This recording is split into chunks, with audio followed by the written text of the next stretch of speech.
Salam geng. So hari ni episod inspection lain daripada yang lain.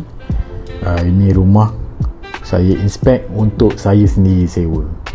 Saya nak buat bisnes baru saya. Sebenarnya dah buat banyak dah. Saja je yang ni ambil video sikit lah. Okay, kunci baru dapat daripada tenant sebelum previous tenant lah. So sekarang saya nak inspect rumah, nak bagi video ni pada owner. Pintu pun tak ada tombol, banyak juga damage.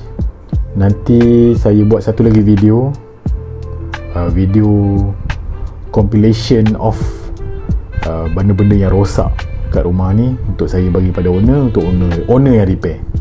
Penutup tandas pun tak ada hilang, piping pun dekat luar, macam-macam juga lah. Ok, pintu pun dah terkopak, bawah tu basah, piping pun dah tukar eksternal, kipas berkeladak, lampu seletip dia, aduh. So inilah rumah dia, insyaAllah. Semoga dipermudahkan urusan saya untuk jalankan projek passive income saya ni. Right. Okay gang, nantikan video seterusnya. Bye.